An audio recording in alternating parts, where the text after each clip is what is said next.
यहाँ पे भी तो आपको पता है कि गजवाई हिंद करना है हमने। I know. देखिए, वो सारी लॉबी जो है ना, वो हमने पाली हुई है। और आई मस्ट से इंडिया के अंदर ये lobby in opposition to the Pakistani lobby आई है। मैं इंडिया को बहुत क्लोजली जानता हूं। उन्होंने ओके। कभी मुसलमानों को टारगेट करने का प्रोग्राम नहीं था बनाया, बल्कि वो मुसलमानों को तो पाकिस्तान की मुसलमानों की उसके अंदर मौज ही मौज थी, लेकिन पार्टीशन हो गई। तो हिंदुस्तानी हो के हिंदुस्तान को गाली देते हैं, हमारी क्या बात। और कहते हैं हाँ हिंदुस्तान, अरे भाई स्थान तुम हो, स्थान तो वर्ड ही संस्कृत का है। तुम्हें किसने कहा था पाकिस्तान नाम रखो। तारिक साहब, ये लोग तो अब रमजान को रमदान बोलना शुरू हो गए। हाँ, इनको गले में भारी हो के एकदम पान खा गए रमजान। ये इनको अपनी रिस्पेक्ट नहीं करनी आती। अपने माँ बाप से ये शर्मिंदा रहते हैं। माएं बच्चों को मांगती हैं, मेरा बेटा ये अल्लाह शहीद कर दे, उसे गाजी बना दे। जो मौत की दुआ करते हो कि जल्दी जल्दी कयामत आए और 72 हूरे मिले, वो लोग क्या प्रोग्रेस करेंगे। जो कि हिंदुओं को जब ये जाते हैं उनको नहीं थी देती, तो वो एंटी मुस्लिम कैसे थे? वो इंडियन नेशनलिस्ट जरूर थे, but that doesn't make you anti Muslim. Congress के बहुत बड़े लीडर मुसलमान तो थे। अबुल कलाम आजाद ने जो प्रिडिक्ट किया कि आप मुल्क बना ले तो आप ये करेंगे, वही हमने किया 75 साल में।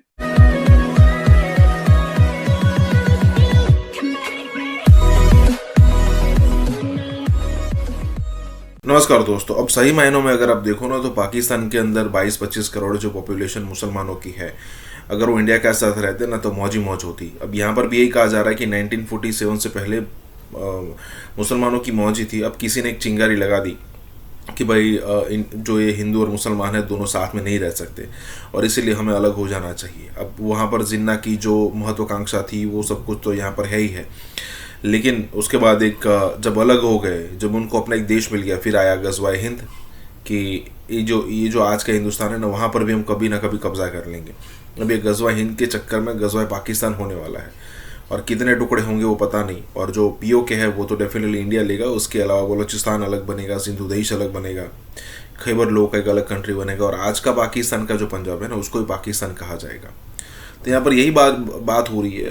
खास करके यहाँ पर आइडेंटिटी क्राइसिस है, वो एक बहुत बड़ी मतलब कि माइनस पॉइंट है पाकिस्तान के लिए।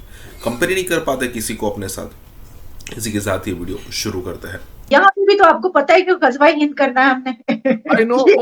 देखिए, वो सारी लॉबी जो है ना, वो हमने पाली हुई है।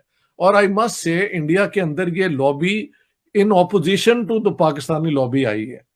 मैं इंडिया को बहुत क्लोजली जानता हूं। उन्होंने कभी मुसलमानों को टारगेट करने का प्रोग्राम नहीं था बनाया, बल्कि वो मुसलमानों को तो पाकिस्तान की मुसलमानों की उसके अंदर मौज ही मौज थी, लेकिन पार्टीशन हो गई। और वो जो लीडरशिप थी, दे आर ऑल गॉन। उनको तो रोज गालियां देते हैं। रोज जवाहरलाल नेहरू को गाली इसलिए पड़ती है कि उसने मुसलमानों को कहते हैं बोल्ड बैंक बनाया था और सब्सिडाइज करते थे वो हज, विच इज ट्रू। अब जाके हज पॉलिसी खत्म हुई है। कांग्रेस गवर्नमेंट हज की सब्सिडी देती थी मुसलमानों को हज पे जाने के लिए, जो कि हिंदुओं को जब ये जाते हैं उनको नहीं थी देती, तो वो एंटी मुस्लिम कैसे थे? जिंदगी में सिवाय नफरत की कल्टीवेशन के आप कुछ और अपने कल्चर में, अपने इंटेलेक्ट में हनूद और यहूद के पीछे लगे हुए ना। माएं बच्चों को मांगती हैं, मेरा बेटा ये अल्लाह शहीद कर दे, उसे गाजी बना दे। जो मौत की दुआ करते हो कि जल्दी जल्दी कयामत आए और 72 हूरे मिले, वो लोग क्या प्रोग्रेस करेंगे, क्या उनका इजाफा होगा जहन में। जहां 500 किताब बेस्ट सेलर बन जाए बिकने पे, कौन पढ़ता है? ना लिखने वाला, ना पढ़ने वाला, ना जबान बोलने वाला। लोग अपनी जबानों पे शर्मिंदा झुक के चल रहे होते हैं। दुश्मन की जबान अपने मुल्क की नेशनल लैंग्वेज बना लेते हैं। तो इनको भूल जाएं। ये तो बुरा लगता है कहते हुए, बट नासुर बन गए। तो हम तो हिंदुस्तानी हो के हिंदुस्तान को गाली देते हैं, हमारी क्या बात। और कहते हैं हाँ हिंदुस्तान, अरे भाई स्थान तुम हो, स्थान तो वर्ड ही संस्कृत का है। तुम्हें किसने कहा था पाकिस्तान नाम रखो। पे जो है वो अरबी में नहीं है, और स्थान जो है वो संस्कृत में, और बनाया तो आपने अल-पाकिस्तान बोलते हैं ना।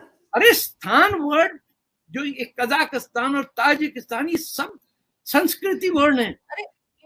अफगानिस्तान, तो तारिक साहब, ये लोग तो अब रमजान को रमदान बोलना शुरू हो गए। हाँ, इनको गले में भारी हो के एकदम पान खा के रमजान, ये इनको अपनी रिस्पेक्ट नहीं करनी आती। अपने माँ बाप से ये शर्मिंदा रहते हैं, किसी सोच में है ना, फिलॉसफी में, ना इंजीनियरिंग में है, ना एग्रीकल्चर में है, कुछ है ही नहीं देने का सिवाय ये कि आप करप्शन के अंदर you are at the top and you are using the resources of a poor country and enriching yourselves.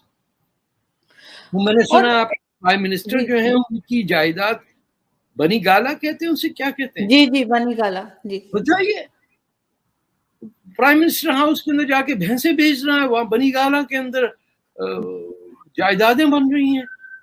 बीवी जो है वो पिंकी है, वो जिनों में बिलीव करती। ये तो कॉमेडी सेंट्रल है, इट्स नॉट अ कंट्री। हमारे यहाँ कनाडा में बड़ा अच्छा शो होता है जिसके अंदर डायलॉग कोई नहीं होता, सिर्फ एक्शंस होते हैं, but it is a hilarious show. मुझे वो लगता है पाकिस्तान। लेकिन सर, यहाँ पे ये भी है कि बाकी जो इस्लामिक कंट्रीज हैं, पाकिस्तान को छोड़कर, चाहे वो बांग्लादेश ही क्यों ना हो, कहीं पे ये नहीं कहा जाता कि जी म्यूजिक ना सुने, म्यूजिक हराम है। अगर आप कोई छोटा बच्चा है उसके सामने म्यूजिक बजाए, वो ऑटोमेटिकली डांस करने लगता है, वो एक्टिव हो जाता है। तो ये कहना कि म्यूजिक हराम है, सिर्फ ये सब कॉन्टिनेंट या हिंदुस्तान पाकिस्तान के मुसलमान ही कहते हैं। अरब तो कैसे कैसे डांस कर रहे होते हैं, कोई मसला नहीं उनको। इनकी शक्लें खराब है, इनकी बदकिस्मती है। वो इंडियन नेशनलिस्ट जरूर थे, but that doesn't make you anti Muslim. Congress के बहुत बड़े लीडर मुसलमान तो थे। अबुल कलाम आजाद ने जो प्रिडिक्ट किया कि आप मुल्क बना ले तो आप ये करेंगे, वही हमने किया 75 साल में।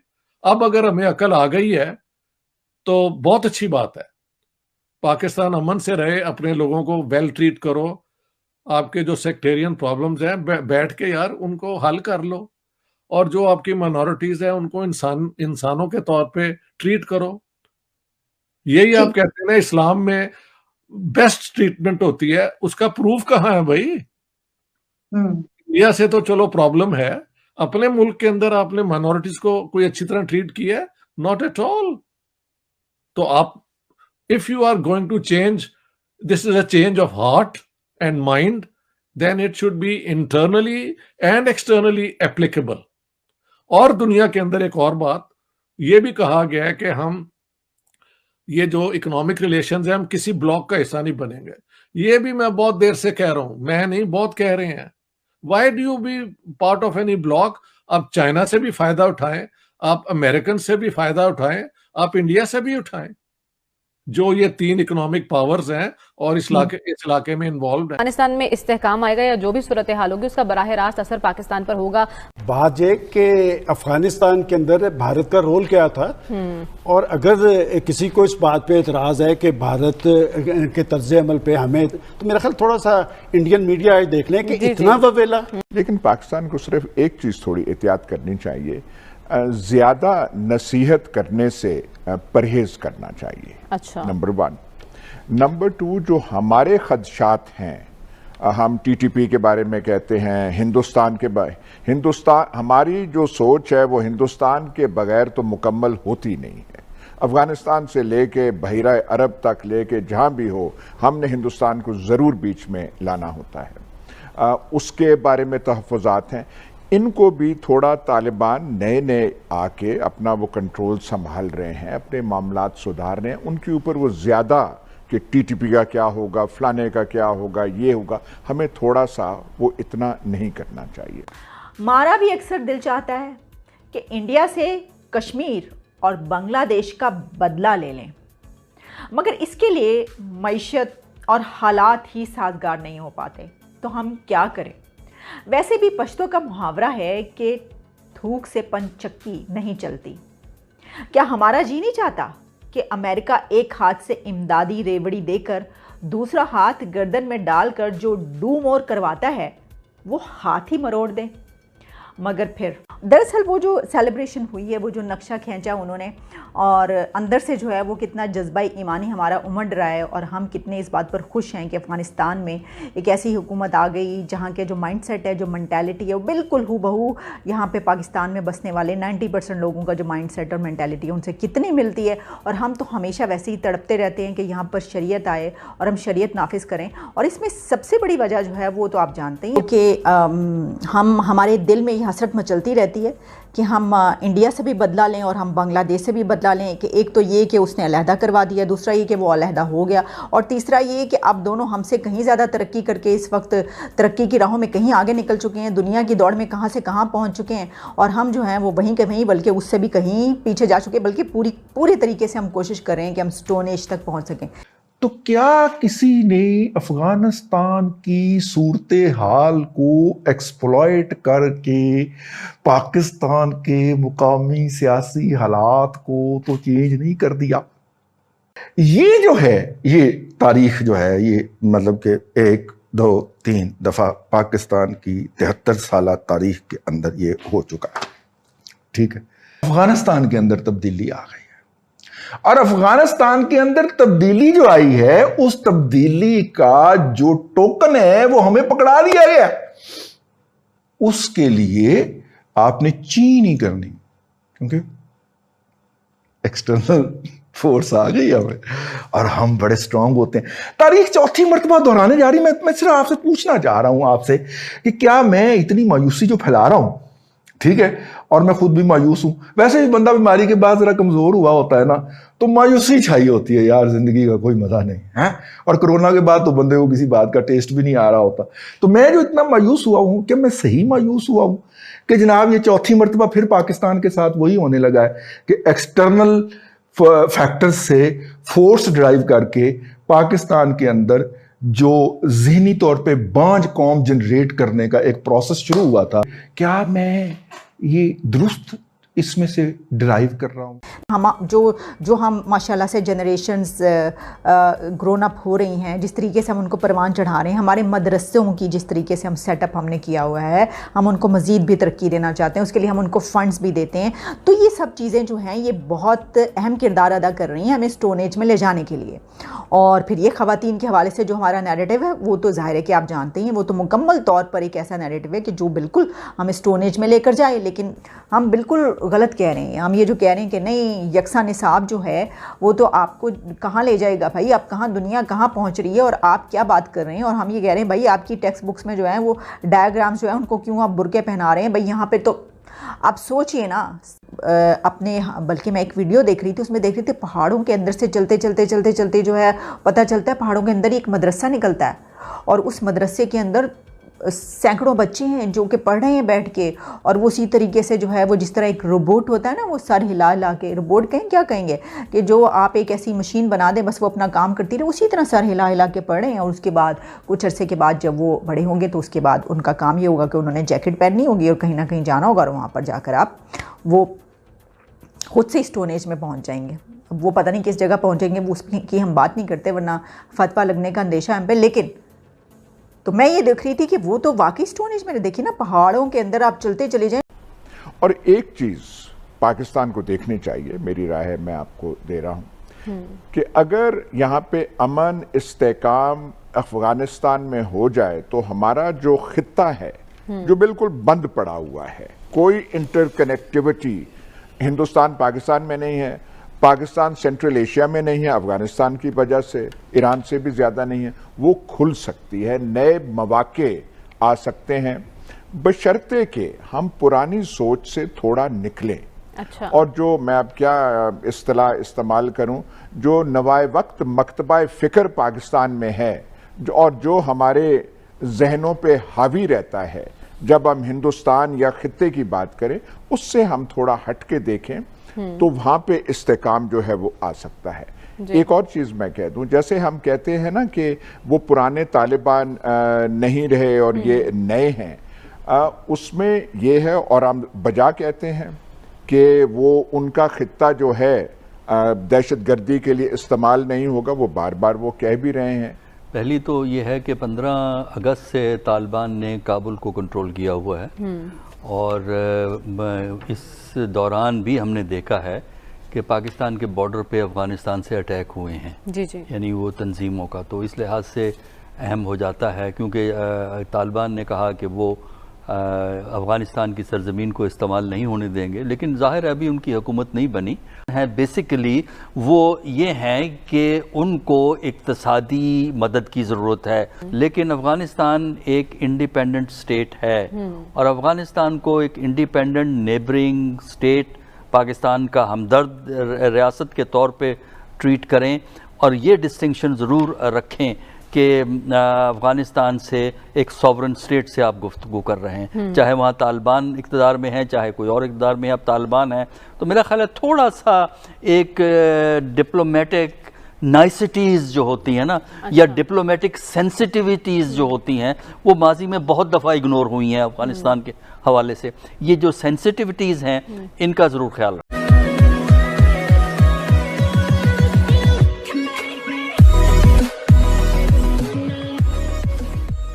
नमस्कार दोस्तों, अब यहाँ पर बात हो रही है कि भाई आखिरकार ऐसी क्या चीज़ है जिससे इंडिया जो है वो पाकिस्तान के साथ बात जो है वो रिज्यूम नहीं कर रहा है या फिर कहे कि बात जो है वो नहीं करना चाहता। अब उसमें कई सारे मुद्दे हैं और उसमें एक मुद्दा ये भी है कि अगर मान लीजिए कि पाकिस्तान के साथ इंडिया ने रिलेशन अपने सुधार लिए तो पाकिस्तान को पता है कि इंडिया के पास 600 से $650 बिलियन का फॉरेन रिजर्व पड़ा हुआ है। और अगर मान लीजिए कि ऐसी सिचुएशन में अगर इंडिया ने यहाँ पर रिलेशन सुधार लिए तो तुरंत ही पाकिस्तान, मतलब ये सऊदी और चाइना वो सब भूल जाएगा, वो सीधा इंडिया के सामने हाथ फैलाएगा कि भाई आपके पास इतने पैसे पड़े, ज़रा थोड़ा हमें दे दीजिए। और वो कहता तो है कि उधार हम लेते हैं, लेकिन कभी पाकिस्तान जो है वापस नहीं लौटाता। और उसमें भी खास करके जब पाकिस्तानी को पता चलेगा कि इंडिया से हमने लिया तो भाई इंडिया को क्यों काफिरों का पैसा क्यों लौटाना भाई, वो जिहादी सारे। कहने का मतलब यह है कि कई सारे मुद्दे हैं, उसमें से एक मुद्दा ये भी है कि हमें जो पाकिस्तान को बेल आउट पैकेज नहीं देना है। इसी के साथ ही वीडियो शुरू करते हैं। पाकिस्तान और भारत की बात क्यों नहीं हो रही मेजर साहब? क्या आप समझते हैं कि पाकिस्तान कमजोर है इकोनॉमिकली, तो अगर हम बात करेंगे तो बेल आउट करना होगा? क्या इस वक्त ग्लोबली किसी हद तक हमारे मामलात खराब हैं, भले अमेरिका हो यूरोप हो, तो आज हम इंडिया जो है वो पाकिस्तान से बात करेगा तो शायद ये भी बेल आउट करने के बराबर है। पाकिस्तान इंडिया क्यों आगे नहीं जा पा रहे? अभी इमरान खान ने चीजें रोक दी, स्टैंड स्टिल कर दी, मोदी जी ने सर्जिकल स्ट्राइक कर दी, इमरान खान से वो सीधा हो गए, वो कह रहे मैंने अभिनंदन वापस भेजा, हालात खराब हो गए, उन्होंने RSS, Hindutva, Modi, small man, इस तरह की बातें उन्होंने करनी शुरू की, जो कि बिलो द बेल्ट लीडरशिप का काम नहीं होता। कि किसी भी नरेंद्र मोदी जी देखें, मैं भले इख्तिलाफ करूं लेकिन Modi ji is respected millions, मतलब करोड़ों लोग मोदी जी को फॉलो करते हैं, उनकी रिस्पेक्ट करना सब पे फर्ज है। इसी तरह दुनिया किसी मुल्क का कोई भी वजीर आजम हो, कभी भी हल्की बात नहीं करनी चाहिए। इमरान खान ने, आई पर्सनली अंडरस्टैंड, उन्होंने बड़ी गलत बातें भी की हैं, एक बात तो हो गई। लेकिन मेजर साहब, जो मामलात होते हैं वो तो स्टेट के बीच होते हैं ना। फॉर एग्जांपल भाई 2003 का सीज फायर एग्रीमेंट तो हमने फॉर्मलाइज किया पाकिस्तान और भारत ने, कि नहीं किया? And it's still going on. अब आप देखें कि लेट्स से पाकिस्तान में, और ये इमरान खान के टेन्योर में हुआ, आपकी फौज ने किया, हमारी फौज ने किया, मिलिट्री डिप्लोमेसी चली। बहुत कुछ हो सकता है, मिलिट्री कर सकती है, ये नहीं कि नहीं कर सकती, but it is all stopped. ठीक है, सो मैं जो बात आपसे करना चाह रहा हूं वो ये है कि मिलिट्री डिप्लोमेसी वर्क कर रही थी, हमने 2003, और मजे की बात यह है कि आप मेरे से ज्यादा इन चीजों को बेहतर समझते होंगे, आप फौजी हैं, कि जैसे ही अगर इमरान खान गए हैं एलओसी के ऊपर, कुछ भी नहीं हुआ, ना आपकी तरफ से कुछ हुआ ना हमारी तरफ से कुछ हुआ। एक ट्रांजिशन हुई, चेंज ऑफ गवर्नमेंट है, लेकिन अफवाज ने दोनों तरफ बड़े अच्छे से बिहेव किया, and there is nothing like that. So question यहाँ पे आ जाता है कि इमरान खान तो 2018 में आए, 2-3 साल का बैड पैच था, मोदी साहब 2014 से थे, मिलिट्री डिप्लोमेसी वर्क की, लेकिन ये प्रोसेस स्लो है, इट्स नॉट वर्किंग, इंगेजमेंट नहीं हो रही। जबकि पाकिस्तान में तो general Bajwa and his team, they wanted to really talk with India. So अगर आप सिर्फ ये कह दें कि Imran Khan is the only, मतलब वो जो पर्सनल हो गए, दैट इज वन प्रॉब्लम, और उन्होंने बाकियों के साथ भी ताल्लुकात खराब कर दिए। आई थिंक इंडिया पाकिस्तान ताल्लुकात बहुत बड़े हैं, इमरान खान तो एक छोटा सा बीच में आया है एंड इज किक्ड आउट। मतलब देखिए सिस्टम ने कैसे फ्लश आउट कर दिया। इमरान खान को बुरा लगे, हाँ मैं खुद इमरान खान का फॉलोअर था, आज मैं कहता हूँ इन्होंने हमारे मुल्क को नुकसान पहुंचाया। सो इसमें जरा काइंडली मैं बताऊं। जी चीमा साहब, दो बातें कहूंगा, फिर मैं समझ गया आप जो पूछना चाह रहे हैं। चीमा साहब, दो चीजें हैं। सबसे पहले जो लाइन ऑफ कंट्रोल पे जो अमन है इस वक्त, जो शांति है, मैं पाकिस्तान की तरफ से बात कर रहा हूँ, इंडिया की तरफ से नहीं बात कर रहा। पाकिस्तान की तरफ से जो शांति है, जो अमन है, line of control, it was never because of Imran Khan, it was because of general Bajwa and general Bajwa's leadership. जो जनरल बाजवा साहब ने इस्लामाबाद सिक्योरिटी डायलॉग्स में बात करी, तो मैं अक्सर कहता हूं कि पाकिस्तान में general Bajwa is behaving like a statesman and I don't know how Imran Khan is behaving, मुझे समझ में नहीं आ रहा। अगर बाजवा साहब ने स्टेट्समैन लाइक बात करी, मैच्योर बात करी। So from Pakistan side that was the reason for which we saw violence along. अब इंडिया के रिलेशन क्यों नहीं बढ़ रहे? और आपने बिल्कुल ठीक, 2018 में इमरान खान आते हैं, 2014 से मोदी साहब रहते हैं।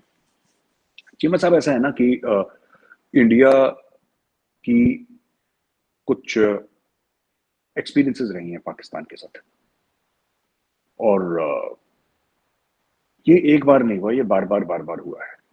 सो देयर इज जिसको कहते हैं कि एक lack of, I don't want to use the word faith, but maybe there is a trust deficit in India, in the Ministry of External Affairs, in the Indian Armed Forces.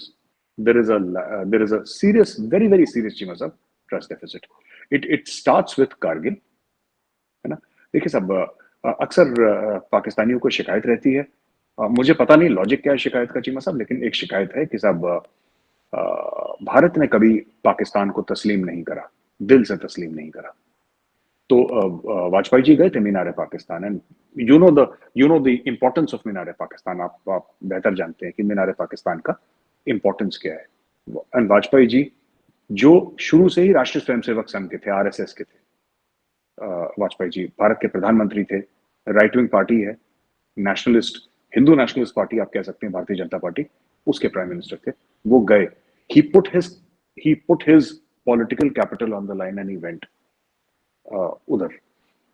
देखिए, हम जब देखते हैं ना, हम देखते हैं ऑल ऑफ गवर्नमेंट या होल ऑफ गवर्नमेंट अप्रोच जो हम लोग कहते हैं इंडिया में, कि the government is one body and पूरी एक साथ चलती है। तो ये समझ में बात नहीं आई कि उसके बाद कारगिल कैसे हुआ। अब इसमें लोग कहते हैं कि सिर्फ नवाज शरीफ के तो इरादे अच्छे थे, लेकिन मुशर्रफ साहब ने कारगिल कर दिया। तो देखिए, again Pakistan government is the Pakistan government, and Pakistan Army is a department of the Pakistan government, like the Indian Army is a department of the Indian government. Pakistan Army is not different from the Pakistan government, and Indian Army is not different from the Indian government. तो 527 हमारे भाई वीरगति को प्राप्त हुए, and it was a needless war. उससे हासिल कुछ भी नहीं हुआ, ना सियाचिन कट ऑफ हुआ, ना कश्मीर मिला, ना कुछ हुआ। पाकिस्तान के भी काफी जो थे फौजी, वो अपनी जान से गए, और this was a needless war. और उसमें कई मैप्स हुए थे साइन हमारे पाकिस्तान और इंडिया के बीच में, जो नक्शे साइन हुए थे, उन एक अग्रीमेंट था कि सब विंटर्स में, आपको पता ही है स्टोरी, कि विंटर में आप लोग नीचे चले जाएंगे, हम लोग नीचे चले जाएंगे, फिर ऊपर आएंगे। तो India took it as a betrayal, and betrayal था भी, क्योंकि हमारा प्राइम मिनिस्टर उस वक्त मीनार पाकिस्तान पे था जब ये चढ़ाई हो रही थी। एक तो ये बात हो गई। उसके बाद चीमा साहब, आप 26/11 की बात कर लीजिए, 26/11। पहले बोला कि नहीं साहब ये तो हिंदू ही है, अजमल कसाब। मैंने खुद अपनी आंखों से देखा, जियो पे हामिद मीर साहब को अजमल कसाब के घर जाते हुए, बोला कि ये इसका घर है, और उसके कोई रिश्तेदार भी थे वहां पे, दोस्त भी थे, हाँ जो वो घर है उसका। हमने खुद देखा, अपनी आंखों से देखा, किसी की कही सुनी बात नहीं कर रहे चीमा साहब। और we saw all of this, and Pakistan में भी FIR फाइल हुए थे 26/11 के, 2 या 3 FIR फाइल हुए थे पाकिस्तान में, केस भी चला है, बट फिर साफ मना कर दिया। इवन इन कारगिल मुशर्रफ साहब ने साफ मना कर दिया कि इसमें तो पाकिस्तानी आर्मी का इन्वॉल्वमेंट था ही नहीं कारगिल में। बाद में खुद अपनी किताब में लाइन ऑफ फायर में उन्होंने ये लिखा है कि I went and I spend the night in enemy territory. तो अब फिर मोदी जी जब आए 2014 में, तो मोदी जी ने फिर शुरू करा, और मियाँ साहब उस समय थे, मियाँ साहब he was the prime minister of Pakistan. तो उन्होंने मियाँ साहब को रिक्वेस्ट करा कि मियाँ साहब आप आए, मेरा इनॉग्रेशन हो रहा है। मियाँ साहब आए वहां पे। जब काबुल से ये आ रहे थे गालिबन इंडिया की ओर, तब ये रुके भी, उनकी शादी वादी, उनकी मदर से मिले, पैर छुए उनकी माँ के। अब और क्या चाहते हैं मोदी जी, और क्या कर देते वहां पे? उनके घर चले गए, उन्होंने बुलाया, घर चले गए, उनकी माँ के पैर छुए, उनके आशीर्वाद दिए। अब इससे ज्यादा तो गुड इंटेंट कोई नहीं दिखा सकता ना चीमा साहब। अब इससे ज्यादा, अब अगर उसके बाद अगर हम ये कहते हैं कि उड़ी हो जाए या फिर पुलवामा हो जाए, फिर क्या होता है ना कि फिर बार बार तो देन यू से दैट कि यार गलती शायद फिर इंडिया को ये लगा बीच में कि शायद गलती हमारी है. I think it is our fault. We should not blame Pakistan, we should blame ourselves. हमारी गलती क्यों है कि हम बार बार क्यों रीच आउट कर रहे हैं? What is the need?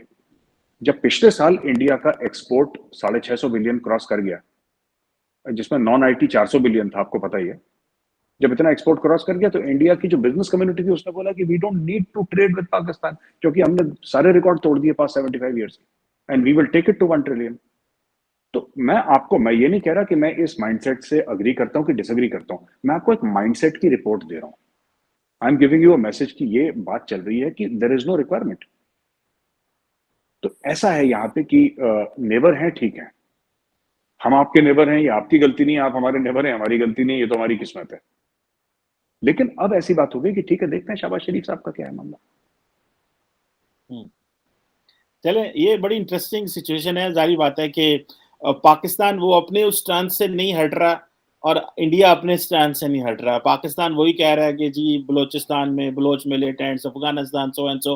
आप वो जारी बात है कि इंडिया का माइंडसेट भी उधर है और पाकिस्तान का माइंडसेट भी बिल्कुल ये फंसा हुआ है. ऑब्वियसली ये मेरा ख्याल है कि शायद वक्त ही इसको निकाल सकता है और मजीद इन्वेस्टमेंट, पॉलिटिकल इन्वेस्टमेंट करनी पड़ेगी, डिप्लोमेटिक इन्वेस्टमेंट करनी पड़ेगी. और जिस तरह के आपने बिलावल भुट्टो जरदारी का कहा, तो मुझे भी इसमें काफी ज्यादा उम्मीद नजर आती है कि चीजें जो है वो बहुत ज्यादा बेहतर होंगी. और वो जिस तरह आपने जरदारी साहब के बारे में कहा, मुझे इस पर कोई बैद नहीं है कि इंडिया पाकिस्तान के दरमियान जरदारी साहब को ब्रेक थ्रू करा दें या कोई इनिशिएटिव हो जाए या कुछ हो जाए.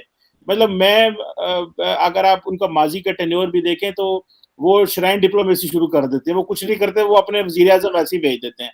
और वो जो मनमोहन सिंह साहब को ऑकवर्ड पोजीशन में डाल देते थे, क्योंकि वो तो कभी पाकिस्तान आए नहीं थे. वो ऑकवर्ड पोजीशन में डाल देते थे कि उनको होस्ट करना पड़ता है. और वो बड़े मतलब ठंडे पॉलिटिशियन है, जिस तरह के आप कहते हैं. सो लेकिन whatever the mindsets on both sides are, I think we need to understand and I personally believe कि चीजें जो है वो आगे की तरफ जाएंगी.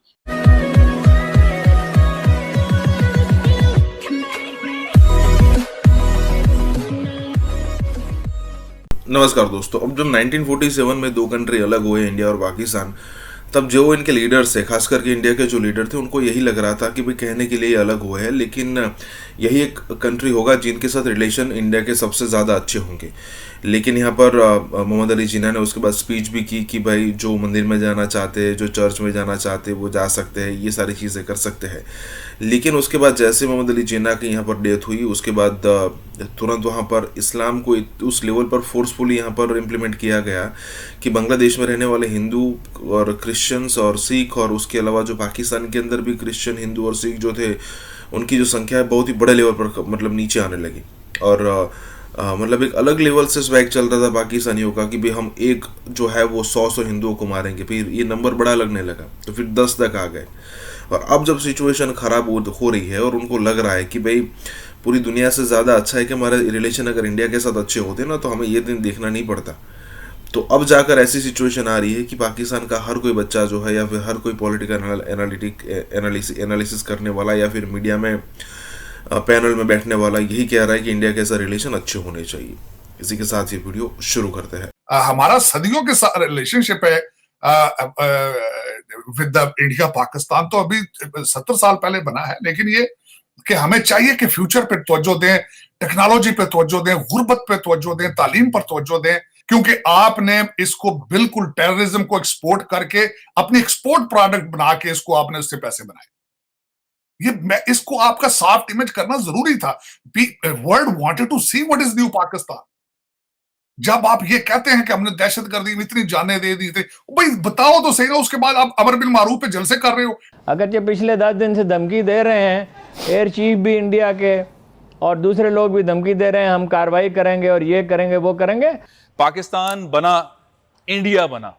जो रीजन था जिसमें बहुत सारी रियासतें थी, जिसे हिंदुस्तान कहते थे, 550 से ज्यादा रियासतें वहां थी. 550 से ज्यादा.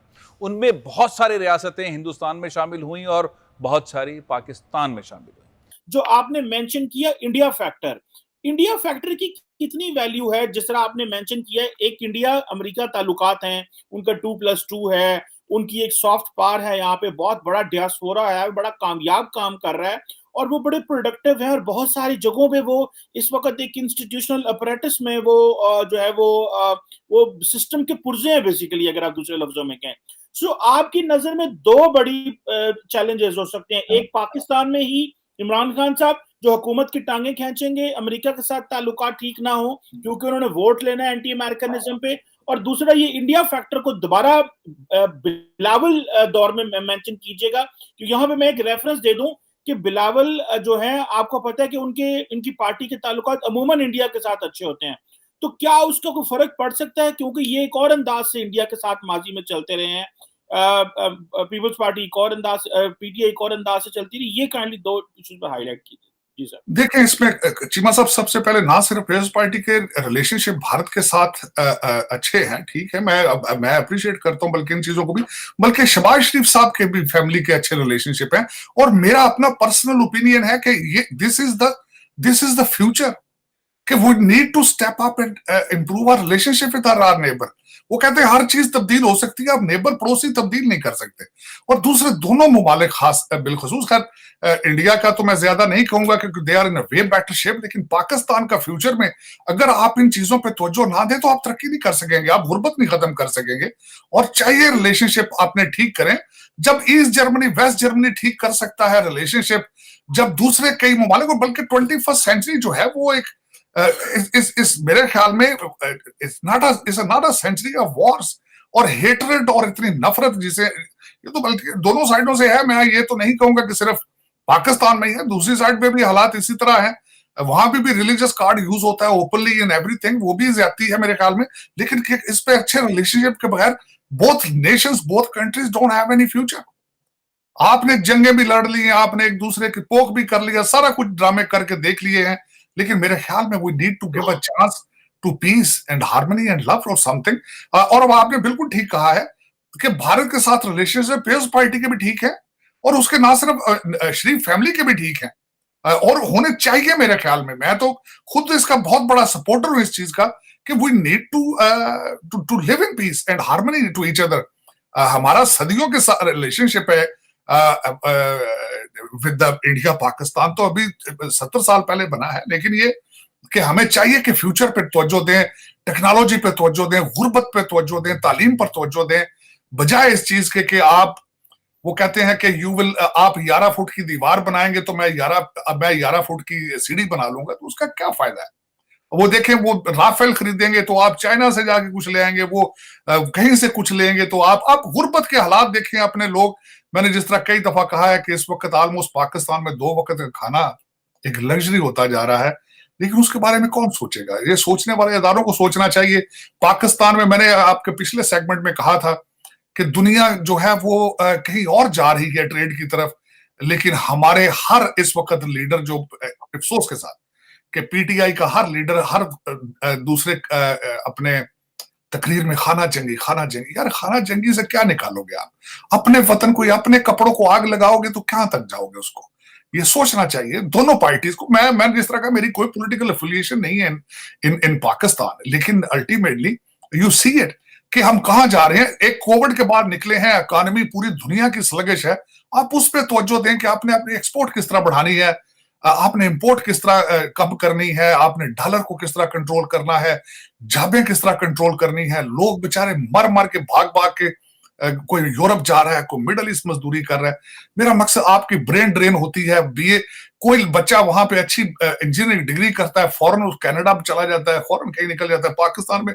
पर इन चीजों पे तवज्जो दें, आप सोचना चाहिए। लेकिन अफसोस के साथ मैं ये कहूंगा, जिस तरह मैंने आपको कहा है, कि बल्कि पूरी दुनिया के साथ रिलेशनशिप पाकिस्तान की सबसे बड़ी उसमें हर्डल ये है, और खान साहब ने भी बड़ी दफा अपनी तकरीरों में कहा है कि करप्शन, अकाउंटेबिलिटी, बल्कि उनका मैंडेट ही ये था। लेकिन बार बार कहते हैं इंग्लैंड वाले आके हमारी करप्शन रोकें। आप खुद क्यों नहीं रोकते भाई? देखे ना, खान साहब तकरीरें बड़ी फरमाते रहे, कहते हैं जी यूरोप और अमेरिका लोग पैसे लेके भाग जाते हैं तो जी ये सारे वहां उनको जाके सेफ हेवन दे देते हैं। और यार, तो आपके एयरपोर्टों से फ्लाई करते हैं ना। आपकी तो हलीम खान ने, क्या नाम थी वो बच्ची जो थी, वो हरीफ खान, उसने सामने पाउंड ढेरी लगा के उसने कहा था पकड़ लो मुझे, पकड़ना था। उस एक बच्ची के मेरा ख्याल में आईफोन के अंदर आपकी आधी से ज्यादा कैबिनेट की तस्वीरें हैं, तो आप क्या इस तरह तो नहीं होता ना। आप सीरियस हो भाई, आप सीरियस हो, आपने सीरियस फैक्टर ही नहीं है। आपकी पूरी पीटीआई इस वक्त आपकी अभी कोई वीडियो निकली नहीं है, तो वो पहले ही उसको एक डैमेज कंट्रोल शुरू कर रखा है उन्होंने। इससे आगे निकले, क्रिटिसाइज करना है तो आप पॉलिसी को, आप गवर्नेंस को क्रिटिसाइज करें कि we need to fix our relationship with India as well, मेरे ख्याल में। और इसमें जो करंट रजीम है ये और आने वाले रजीम भी है, उनको चाहिए। अब तो आखिर में मेरे खास साहब भी तारीफें कर रहे थे जयशंकर साहब की हर चीज की, लेकिन क्रिटिकली मैं समझता हूँ उनको पॉजिटिवली इसको कहना चाहिए। अगर कोई बंदा अच्छा काम कर रहा हो तो उसकी तारीफ करनी चाहिए मेरे ख्याल में। और दूसरी एक बात यह कि मेरे ख्याल में अब इस वक्त अगर आपके, मैं देखने वालों को ये भी जरूर जो पाकिस्तानी बिलखसूस कहूंगा कि आपका इतना गैप आ चुका है इस वक्त, यू नीड टू अमेंड करें अपने relationship, not only with Bharat, Afghanistan के साथ भी आपको खतरात, वहां से गर्म हवाएं आ रही हैं, उनको भी रोकने की कोशिश करें डायलॉग के जरिए इफ इट्स पॉसिबल। क्योंकि आपने इसको बिल्कुल टेररिज्म को एक्सपोर्ट करके अपनी एक्सपोर्ट प्रोडक्ट बना के इसको आपने उससे पैसे बनाए। इसको आपका सॉफ्ट इमेज करना जरूरी था। World wanted to see what is new Pakistan. जब आप ये कहते हैं कि हमने दहशतगर्दी में इतनी जानें दे दी थी, भाई बताओ तो सही ना। उसके बाद आप अमर बिल मारूफ पे जलसे कर रहे हो, टीएलपी के साथ जो मुआहदा कर रहे हो दुनिया को डिस्क्लोज नहीं कर रहे हो। आप दुनिया को बताओ तो सही कि what is your direction, where you want to go, what kind of Pakistan you want to see. लेकिन अगर आप ये कहें कि आपको बार बार ये कहें कि हमें कॉप अबैंडन करके, अबैंडन किस तरह करना, आप कानूनी थोड़ी थे उनके। अबैंडन करने से तो मुराद यही है, एम्बेसी तो उनकी वहां खुली है आपकी, या तो कहना कि वो एम्बेसी भी बंद करेंगे वहां से। लेकिन आप ये कहें कि उनके डॉलर कंटेनरों में आने बंद हो गए, it means they have abandon us. That is exactly the definition you have. इस तरह नहीं होना चाहिए मेरे ख्याल में। और दूसरा ये सोचें तो सही कि आपका वहां से निकल के अमेरिका क्या आ रहा है, आप क्या एक्सपोर्ट कर रहे हैं अमेरिका को। आप America, what is the attraction for America, आपके क्या अट्रैक्शन है कि आपके साथ अमेरिका रिलेशनशिप रखे। अमेरिका की क्या मजबूरी है आपके साथ रिलेशनशिप रखे, सिवाय दो चीजों की, कि आपका बॉर्डर चाइना के साथ है, आपका बॉर्डर अफगानिस्तान के साथ है, आपका बॉर्डर जो है वो भारत के साथ है। इसके अलावा आपकी कोई अट्रैक्शन मुझे बता दें आप। भूटान कब कह दीजिए अमेरिका में अबैंडन कर गया, उसकी कोई इंपॉर्टेंस नहीं जियोग्राफिक। मुझे यही तो मैं कहता हूं कि इसके अलावा आपकी तीसरी कोई कोशिश ही नहीं है। हमारे पिछले फॉरेन मिनिस्टर साहब थे, वो मुल्तान से नहीं निकल सके, वो डिफाइन ही नहीं कर सके फॉरेन पॉलिसी चीज क्या है। तो इसमें अमेरिका का कसूर है, ये तो कसूर तो आपके अपने हैं कि आपकी लीडरशिप का फुकदान है, आपकी सीरियसनेस का फुकदान है। आप स्टेप अप नहीं हो रहे हैं, आप जमहूरियत को पूरे तरीके से समझ नहीं रहे। एक बहुत बड़ी पाकिस्तान की पार्टी पीटीआई, वो एंटी जमहूरियत, एंटी डेमोक्रेट, वो देखें वो किसी इस वक्त दूसरी चीज को रिकॉग्नाइज नहीं कर रहे। खान साहब ने एक भी बात की आज तक किसी तकरीर में या इंटरव्यू में कि मुझसे इतनी गलतियां हुई हैं, कोई गवर्नेंस के ऊपर उन्होंने चीज कही हो आज तक। महादेव हर हर महादेव, हर हर महादेव। ये अब मोदी जी के गवर्नमेंट के बाद सेकंड टर्म के अंदर ये उनमें हिम्मत आई है कि वो अपनी हेरिटेज को प्रोटेक्ट करने के लिए और अपनी सेल्फ रिस्पेक्ट के लिए वो कह रहे हैं कि हमारा मंदिर अगर तुमने तोड़ा है तो we will build it back where it was. हमने तो हर चीज को ऐसे एक्टिंग कर दी कि हमारा हिंदुस्तान से ताल्लुक ही नहीं। तो हैं तो हम सब हिंदुओं की औलाद ना। आप हिंदुओं के मक्का में कोने में मस्जिद खड़ी कर दी है, नाजायज मस्जिद। इस मस्जिद के अंदर ज्योतिर्लिंग मौजूद है, शिवलिंग मौजूद है। जिसकी भी इबादत गाह टूटेगी उसके चाहने वाले को, उसको फॉलो करने वाले का दिल दुखेगा। ये ज्ञानवापी मस्जिद के बारे में नाज़रीन मैं बताऊं, ये असल में इसके साथ मसला ये है कि अगर आप थोड़ा सा साइड पे देखें तो आपको एक मंदिर की बाक़ियात मिलेंगी।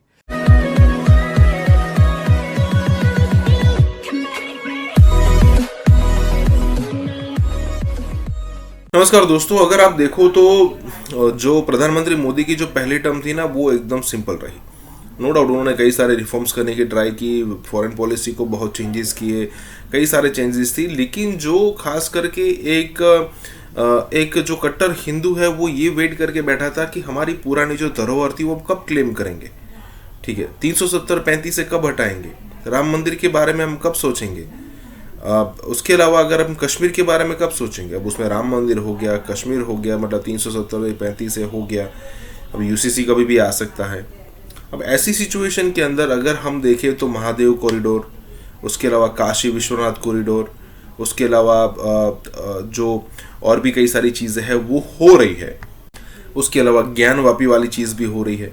कहने का मतलब ये है कि अब जो है ना वो एक अलग तरीके से ना ही सिर्फ बीजेपी, ना ही सिर्फ प्रधानमंत्री मोदी बल्कि उसका वोटर भी अब प्राउड फील कर रहा है कि हमने जिनको वोट दिया वो अब हम जो चीज़ की वेट करके बैठे थे वो सारी चीज़ें हो रही है। इसी के साथ ये वीडियो शुरू करता है। जो ज्ञानवापी मॉस्क है और जो टेम्पल है साथ, जो कि विश्वनाथ ज्ञानवापी मॉस्क इसको कहा जाता है और साथ ही उसके बिल्कुल एक ही जगह पे है, उसमें जो जगह है ये दरअसल टेम्पल की जगह है और यहाँ पर मॉस्क जो है वो बाद में बनाई गई, उस टेम्पल की जगह को तोड़ के इस तरीके से बनाई गई। तो उसके बाद जो कोर्ट है उसने ये ऑर्डर किया कि इस पे एक आर्कियोलॉजिकल सर्वे करवा लिया जाए कि ये जगह वाकई किसकी है। टेम्पल एग्जिस्ट करता है, उसके सामने मस्जिद आप जाके देखिए तो आपको दिख जाएगा कि ये मस्जिद, ये टेम्पल था, इसके सामने मस्जिद बना दी गई है। ये पहले लोधी साहब ने किया, उसके बाद औरंगजेब ने किया और इट स्टैंड्स देयर। आप अगर दूसरे जगह जाएं जहां लॉर्ड कृष्णा की बर्थ प्लेस है, वहां आप देखिएगा उसके ऊपर भी मस्जिद बनी हुई है। ऐसा लगेगा आपको जब मक्का में खाना काबा के एक तरफ कोने में एक चर्च या एक मंदिर खड़ा कर दिया जाए। कबूल करेंगे आप? जबकि ओरिजिनली इस्लाम से पहले वहां पे 360 बुत थे। तो क्या आज बुत परस्तों को यह हक हासिल नहीं है कि वहां पे मंदिर बनाए? आप हिंदुओं के मक्का में कोने में मस्जिद खड़ी कर दी है, नाजायज मस्जिद। इस मस्जिद के अंदर ज्योतिर्लिंग मौजूद है, शिवलिंग मौजूद है। और बहैसियत इंसान किसी भी उस इंसान का दिल दुखेगा जिसकी इबादतगाह को तोड़ा जाएगा, गिराया जाएगा, चाहे वो मंदिर तोड़ा जाए, चाहे वो जो है वो गुरुद्वारा तोड़ा जाए, चाहे वो यहूदियों की इबादतगाह तोड़ी जाए या मसीहियों की, जिसकी भी इबादतगाह टूटेगी उसके चाहने वाले को, उसको फॉलो करने वाले का दिल दुखेगा। ये ज्ञानवापी मस्जिद के बारे में नाज़रीन मैं बताऊं, ये असल में इसके साथ मसला ये है कि अगर आप थोड़ा सा साइड पे देखें तो आपको एक मंदिर की बाक़ियात मिलेंगी। मोदी जी के गवर्नमेंट के बाद 2 सेकंड टर्म के अंदर ये उनमें हिम्मत आई है कि वो अपनी हेरिटेज को प्रोटेक्ट करने के लिए और अपनी सेल्फ रिस्पेक्ट के लिए वो कह रहे हैं कि हमारा मंदिर अगर तुमने तोड़ा है तो we will build it back where it was. आप खुद जाके देख लीजिए इस मस्जिद को। आप आप काशी चले जाएं, बनारस जिसे कहते हैं हम, और सामने देखिए तो वो टेम्पल का अगला हिस्सा तो मस्जिद है और उसका पीछे का पूरा हिस्सा हिंदू टेम्पल के कब्जे में। तो आप अंदाजा लगाइए पाकिस्तान में अगर ये हो सकता हो कि मस्जिद पे किसी ने हिंदू टेम्पल बनाया हो। आप सोचिए इस बात। बाबर ना पैदा हुआ हिंदुस्तान में ना मरा। बाबर आया लूटने हिंदुस्तान में और उसने उसके नाम पे एक टेम्पल के ऊपर मस्जिद बना दी गई और अयोध्या के अंदर आप सोचिए 500 साल हिंदुओं को स्ट्रगल करनी पड़ी अपने टेम्पल वापस लेने के लिए। और जिस आर्कियोलॉजिस्ट ने उस पे रिसर्च करके सुप्रीम कोर्ट को अपनी फाइंडिंग दी, दैट वाज अ मुस्लिम, जिसने कहा कि यह तो नीचे टेम्पल है, इसके ऊपर बनाया गया। और इनको ये भी ऑफर किया गया कि उसी इलाके में आप साथ में मस्जिद बना लीजिए, ये टेम्पल का हिस्सा खाली कीजिए। एक अंधे को भी नजर आता है कि ज्ञानवापी मस्जिद के नीचे बुनियादों में मंदिर की बुनियादें मौजूद हैं और ऐसे हजारों मंदिर हैं। फिर भी ये शराफत है मोदी जी की, बीजेपी की, कि इन्होंने ये मस्जिद रहने दी। लेकिन क्या क्या अच्छा नजर आ रहा है आपको ये सीन में? आपको क्या अच्छा नजर आ रहा है? ये बार बार दुनिया को, गैरतमंद दुनिया जो ह्यूमैनिटी पे बिलीव करती है, उनको याद दिलाती है कि देखें किस तरह हिंदुओं के ऊपर अत्याचार हुए हैं। नाज़रीन, काशी विश्वनाथ मंदिर और ज्ञानवापी मस्जिद याद रखिएगा, ये गंगा किनारे के ऊपर है। इनकी जो एक पवित्र नदी है गंगा, उसके किनारे पर काशी विश्वनाथ का मंदिर जो अभी बना है, जो कि उसके बाद बना विक्रमादित्य का, तो मैंने आपको बताया तोड़ दिया गया था, तो अब वो भी साथ उसके ऊपर भी मस्जिद ही बनाएगी, वो उससे साइड पे हट के मस्जिद बनाएगी। खैर, जो अब इनका नया काशी विश्वनाथ मंदिर है, इसके लिए नरेंद्र मोदी ने एक नया प्रोजेक्ट शुरू किया है, उसका नाम है काशी कॉरिडोर प्रोजेक्ट। जिस तरह एक मुसलमान आर्कियोलॉजिस्ट ने यह तय किया कि ये बाबरी मस्जिद के नीचे अयोध्या का टेम्पल है, एंड इलाहाबाद हाई कोर्ट और फिर सुप्रीम कोर्ट ने उसको वैलिडेट किया, और बाकी मौलाना जितने थे उन्होंने कहा एक्सेप्टेबल। आप बताइए 500 साल तक लोगों को जो तंग किया कि उनके टेम्पल पे मस्जिद बनाई, लड़ते रहे, मरते रहे, बाद में सुप्रीम कोर्ट ने कहा, उन्होंने कहा फिर ठीक है, चले, वेरी गुड। अब जो है, अब ये दो सिटीज में, एक तो बनारस और काशी का टेम्पल, और दूसरा मैं भूल रहा हूं, बड़ा मेजर सिविलाइजेशनल सिटी है जहां लॉर्ड कृष्णा की पैदाइश है। They will fight for it. आप कौन होते हैं कि तुर्किस्तान से आके किसी के टेम्पल को तोड़ पे उसे मस्जिद बनाएं? किस हकीम ने कहा है कि जाके हिंदुस्तान पे अटैक करो? अरे वहां पैसा था, सोना था टेम्पल्स में, तो उनको लूटने आए ना। मुल्तान में जब ये अफगानों ने कब्जा किया तो उनका एक थ्रेट होता था कि अगर आप आए इसको वापस लेने तो हम आपके जितना गोल्ड स्टैचूज है हम डिस्ट्रॉय कर देंगे, बुत तोड़ देंगे आपके। ये कोई तरीका तो नहीं है ना कि फिर हम लोग कहते हैं कि तलवार की बेसिस पे इस्लाम फैला, और बोले नहीं। अरे तुम गले पे चाकू रख के आदमी को कह रहे हो कि वरना हम मार देंगे तुम्हें, टेम्पल तोड़ रहे हैं। तो we have committed major sins by Islamic standard by destroying other people's places of worship. हमने तो हर चीज को ऐसे एक्टिंग कर दी कि हमारा हिंदुस्तान से ताल्लुक ही नहीं है।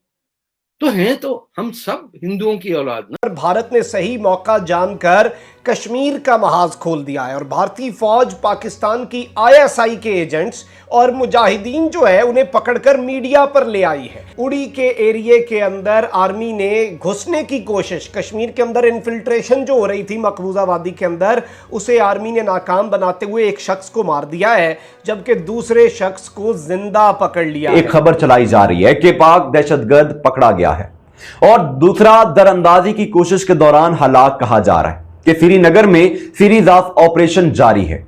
सरकारी जराये का कहना है कि कल एक लाइव ऑपरेशन के दौरान एक दहशतगर्द हलाक और दूसरा पाकिस्तानी दहशतगर्द पकड़ा गया है। आर्मी जो है उसने ये दावा किया है कि हमने पिछले 7 दिन के अंदर 7 पाकिस्तान के भेजे हुए दहशतगर्द जो हैं उन्हें मारा है, और 19 ईयर ओल्ड लश्कर तैयबा का दहशतगर्द जो कि पाकिस्तान के सूबे पंजाब से ताल्लुक, कोई पाकिस्तानी दहशतगर्द भारत में दाखिल होने की कोशिश करते हुए पकड़ा गया। लोग पाकिस्तान से आए थे या लोग लश्कर तैयबा से ताल्लुक रखते हैं, तो मैं समझता हूं अब रियासत पाकिस्तान को और वजीर आजम इमरान खान को तकरीरों से आगे निकलना होगा।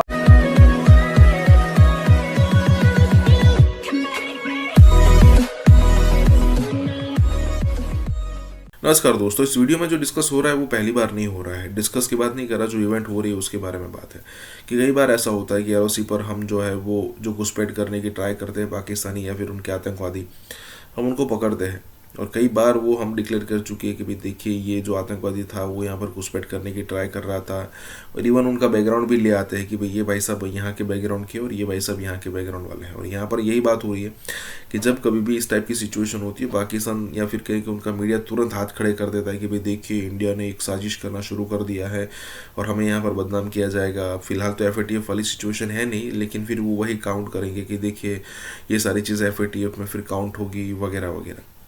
लेकिन मानेंगे नहीं, सुधरेंगे नहीं। ये सारे जो नॉन स्टेट एक्टर है जैसे कि हाफिज सईद हो गया, जैसे लखवी हो गया, उन सबको यहाँ पर ठिकाने नहीं लगाया जाएगा। इसी के साथ ये वीडियो शुरू करते हैं। और इस वक्त वो मुकम्मल तौर पर वही तरीका वारदात जो है वो अपनाना चाह रहा है, और इस सब के अंदर इमरान खान और जनरल बाजवा के लिए ऐसा महसूस हो रहा है कि कश्मीर का महाज खुल चुका है। अफगानिस्तान का महाज अभी बंद नहीं हुआ, अफगानिस्तान को अभी तक हम मॉनिटर कर रहे हैं, लेकिन इस सब के अंदर भारत ने सही मौका जानकर कश्मीर का महाज खोल दिया है। और भारतीय फौज पाकिस्तान की ISI के एजेंट्स और मुजाहिदीन जो है उन्हें पकड़कर मीडिया पर ले आई है। LOC के ऊपर फायरिंग हो जाती है, यानी कि 2003 का मुआहदा जिसे अभी पाकिस्तान ने रिन्यू किया और जिसे रिकन्फर्म किया सिर्फ और सिर्फ अमन के लिए, उसके अंदर सबसे पहले होती है जी खिलाफ वर्जी। 2 terrorist associated held hideout busted in Kashmir के 2 दहशतगर्दों के जो एसोसिएट्स हैं उन्हें पकड़ लिया गया है, और हाइड आउट जो है जो कि जहां पर वो छुपे हुए होते थे उसे मकबूजा वादी के अंदर बस्ट कर लिया गया है, उसे मकबूजा वादी के अंदर पकड़ लिया गया है। हिंदुस्तान टाइम्स क्या रिपोर्ट कर रहा है? Militant killed, another captured as army foils infiltration in Uri के एरिया के अंदर आर्मी ने घुसने की कोशिश, कश्मीर के अंदर इन्फिल्ट्रेशन जो हो रही थी मकबूजा वादी के अंदर, उसे आर्मी ने नाकाम बनाते हुए एक शख्स को मार दिया है, जबकि दूसरे शख्स को जिंदा पकड़ लिया है। अब इस हवाले से NDTV जो है वो क्या कह रहा है, आप ये देख सकते हैं। पाक terrorist 19 captured another killed during infiltration attempt कि पाकिस्तान का एक दहशतगर्द जिसकी उम्र 19 साल है उसे मार दिया गया है, और एक मारा गया है और एक गिरफ्तार हुआ है। और इस सब के अंदर जम्मू और कश्मीर के अंदर मकबूजा वादी के अंदर इन्फिल्ट्रेशन हो रही थी, और आर्मी जो है उसने ये दावा किया है कि हमने पिछले 7 दिन के अंदर 7 पाकिस्तान के भेजे हुए दहशतगर्द जो हैं उन्हें मारा है। और 19 ईयर ओल्ड लश्कर तैयबा का दहशतगर्द जो कि पाकिस्तान के सूबे पंजाब से ताल्लुक, captured in a massive army operation to stop infiltrations in Kashmir Uri, has made big revelations to the army including details of his terror training in which Pakistan army was allegedly involved। कि इसे जिंदा जब पकड़ा है हमने, और ये पाकिस्तानी पंजाब का रिहायशी है, इससे जब तहकीकात हुई तो पता चला कि ये दहशतगर्दी की ट्रेनिंग करवाती है Pakistan army. The terrorist surrendered when his associate trying to cross over with him was killed by the army. कि ये जो शख्स है 19 साल का, इसे गिरफ्तार कर लिया गया, इसने सरेंडर किया जब इसके साथी को मार दिया गया। The infiltrators were planning a major strike, ये एक बहुत बड़े हमले और एक बहुत बड़ी स्ट्राइक की तैयारी कर रहे थे। अली बाबरा पुत्रा, the captured terrorist had claimed that he had to drop arms in Baramulla, but the size of the consignment raised suspicion. 6 terrorists tried to cross over according to the army। कि इसे कहा जा रहा है कि ये तो बारामूला जो है वहां पर इसने कहा कि मुझे हथियार पहुंचाने का कहा गया था। तो ये एक बहुत बड़ी अपडेट है कि पाकिस्तान को अफगानिस्तान वाले मामले के अंदर बिजी देखकर पाकिस्तान को यहां पर एंगेज करने की मोदी कोशिश कर रहा है, और उसके लिए माहौल जो है वो बनाना शुरू हो चुका है। इसके पीछे कौन सी खतरनाक साजिश तैयार हो चुकी है, और इस साजिश में भारत के साथ कौन कौन से ममालिक शामिल हैं, कौन से जासूस को पकड़े जाने का दावा किया जा रहा है, असल में वो जासूस है कौन, तालिबान का इस सारे मामले से क्या ताल्लुक है। नाज़रीन इकराम, भारत पाकिस्तान हो या तालिबान, दोनों का खुला दुश्मन है। तालिबान के बारे में भारत ने नया बयानिया घड़ लिया है कि वो कश्मीर में आजादी पसंदों की मदद करेंगे, हालांकि अभी तक तालिबान ने ऐसा कोई इकदाम नहीं किया। इसके साथ साथ भारत ने हालिया दिनों में पाकिस्तान पे दहशतगर्दी का ठप्पा लगाने के लिए मुख्तलिफ बहाने तलाश करना शुरू कर दिए हैं। भारत आलमी सतह पर पाकिस्तान को बदनाम करने के साथ साथ पाकिस्तान में स्ट्राइक का बहाना ढूंढता रहता है। आखिर कैसे ऐसा हो सकता है? एक खबर चलाई जा रही है कि पाक दहशतगर्द पकड़ा गया है, और दूसरा दरअंदाजी की कोशिश के दौरान हलाक कहा जा रहा है कि श्रीनगर में सीरीज ऑफ ऑपरेशन जारी है। सरकारी जराये का कहना है कि कल एक लाइव ऑपरेशन के दौरान एक दहशतगर्द हलाक और दूसरा पाकिस्तानी दहशतगर्द पकड़ा गया है। यह पाकिस्तान के साथ जंग बंदी के बाद शुरू होने वाला सबसे बड़ा बगावत के खिलाफ ऑपरेशन है। भारतीय फौज ने दरअंदाजी की 3 कोशिशों को रोकने के बाद 18 सितंबर से उड़ी और रामपुर सेक्टर्स में मुतअद्दिद ऑपरेशन किए। ऑपरेशन के दौरान 4 भारतीय फौजी जख्मी हुए हैं। नाजरीन, कहते हैं ये कि हालिया बरसों में यह पहला मौका है कि कोई पाकिस्तानी दहशतगर्द भारत में दाखिल होने की कोशिश करते हुए पकड़ा गया है। गुज़श्ता एक हफ्ते में तीसरी दरअंदाजी की कोशिश थी। कुछ दिन पहले फौज ने 3 दरअंदाजों को हलाक किया और असलहा और गोला बारूद का एक बड़ा जखीरा बरामद किया, जिसमें 5 AK राइफलें और 70 दस्ती बम शामिल। पाकिस्तान और आलमी दुनिया को आईना दिखाया एक किस्म का इंडिया ने। उन्होंने कहा है कि करो तकरीरें, तुमने तो सिर्फ तकरीरें ही करनी है ना, तकरीरों से ही काम लेना है ना, तकरीरों से आगे तो बात बढ़नी नहीं है। हम दिखाते हैं हम किसी से नहीं डरते। और आपने देखा इस वक्त लाइन ऑफ कंट्रोल पर हालात कशीदा हो चुकी हैं और कहा जाता है कि ये लोग पाकिस्तान से आए थे, ये लोग लश्कर ताइबा से ताल्लुक रखते हैं। तो मैं समझता हूं अब रियासत पाकिस्तान को और वजीर आजम इमरान खान को तकरीरों से आगे निकलना होगा कि जब इंडिया की जानब से LOC पर फायरिंग की गई है तो हालात आने वाले दिनों में मजीद खराब होते जा रहे हैं। और जब से मोदी और बाइडन की मुलाकात हुई है और मोदी ने इजाज़त मांगी है बाइडन से कि हम पाकिस्तान के खिलाफ जो कुछ भी करें आप कुछ नहीं कहेंगे हमें, और उसके बदले में हम आपका साथ देंगे चीन के खिलाफ लड़ने